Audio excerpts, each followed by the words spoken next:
এই সেই মহান দিঘি, যাকে শুক্লাম্বর পীঠের অন্যতম প্রধান তীর্থক্ষেত্র হিসেবে বিবেচনা করা হয়। এই দিঘির জলেই আজকে সকলে পুণ্যস্নান সম্পন্ন করবে উত্তরায়ণ সংক্রান্তির। বিশাল এই দিঘি, সামনে দেখা যাচ্ছে মন্দির, যেখানে শুক্লাম্বর ত্রিপাঠী মহাসাধকের ধ্যান মন্দির, যেখানে তিনি সাধনা করেছেন।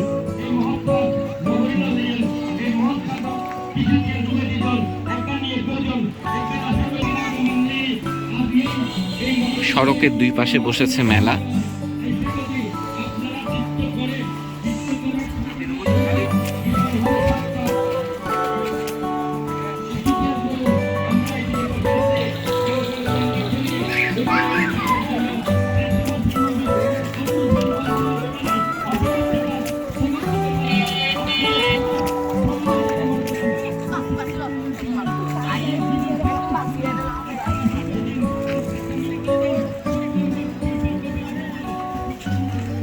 মাঠের মধ্যে বসেছে মেলা, নানান সামগ্রী নিয়ে।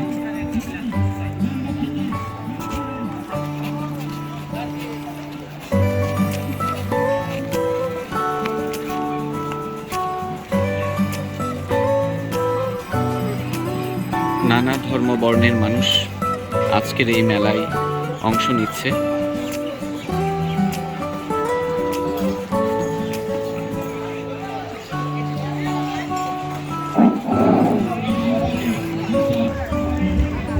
এই মেলায় যে শুধুমাত্র খেলনা বা শীতের পোশাক বা নানান আসবাবপত্রের সামগ্রী এসছে তা নয়, এখানে সবজির বাজারও বসেছে মেলা উপলক্ষে, একদম সতেজ সবজি।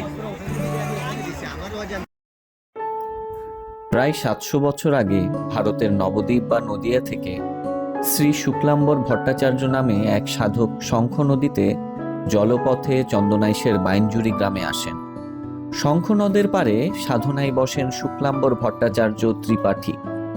সাধনার জন্য তিনি সেখানে একটি দিঘি খনন ও দিঘির পারে একটি অশ্বত্থ গাছ রোপণ করেন। তিনি নিজে শঙ্খের প্রবাহমূলে একটি অশ্বত্থের চারা রোপণ করে সেখানে শক্তির আরাধনা শুরু করেন। তিনি নিজেই সেখানে খনন করেন দিঘি, কালক্রমে যা শুক্লাম্বর দিঘি নামে পরিচিতি পেয়েছে। চট্টগ্রাম জেলার চন্দনাইশ থানার অন্তর্গত বাইনজুরি গ্রামে মনোরম পরিবেশে অবস্থিত এই সদা জাগ্রত পীঠ মনস্কামনা পূর্ণ করতে বাবা শুক্লাম্বর মহাপ্রভু সদা জাগ্রত। কথিত আছে, চন্দনাইশ শঙ্খনদ এক সময় পার ভাঙতে ভাঙতে প্রায় 2 কিলোমিটার দূরে চলে যায়। নদী দিয়ে একটি মরা গরু ভেসে এলে সাধকের অলৌকিক শক্তিতে গরুটি জীবিত হয়ে যায়। প্রায় 50 বছর সাধনা জীবন শেষে তিনি দিঘির পাড় থেকে অলৌকিকভাবে লুপ্ত হয়ে যান। সাধনাকালে এই অঞ্চলের অনেকে বিভিন্ন আধ্যাত্মিক শক্তি দেখে তার ভক্ত হন। দিঘিটিকে ঘিরে এমনও বিশ্বাস আছে, মানত করে গাভীর দুধ দিঘিতে ঢাললে সেই দুধ পানির সাথে মেশে না, অর্থাৎ সেই দুধ সরাসরি দিঘির পানির নিচের দিকে চলে যায়। পুণ্যের আশায় সারা বছর ধরে মানত নিয়ে পৌষ সংক্রান্তির দিকে দিঘিতে দুধ, ছাগল ও কবুতর ফল উৎসর্গ করেন হিন্দু সম্প্রদায়ের মানুষ।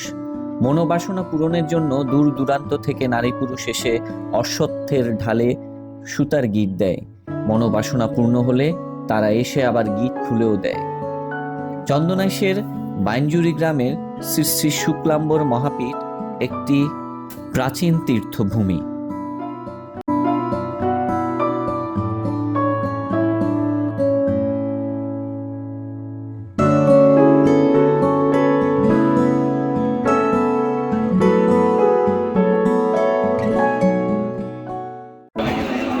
মন্দিরের পেছনেই আছে সেই গাছ, গাছের বাকি অংশ।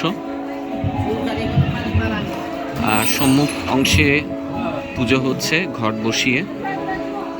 আমরা এখন মন্দিরের পেছনের অংশে যাব।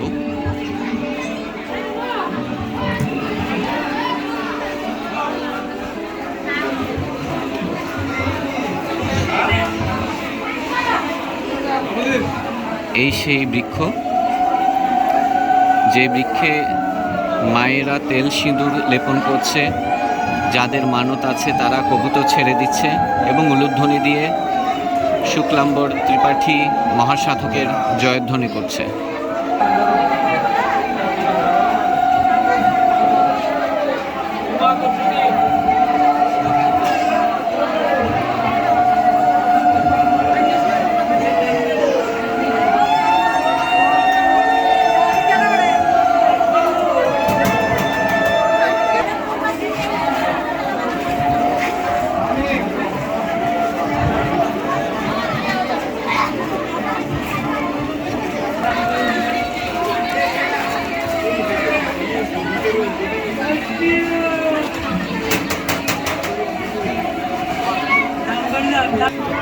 আবার চেষ্টা করে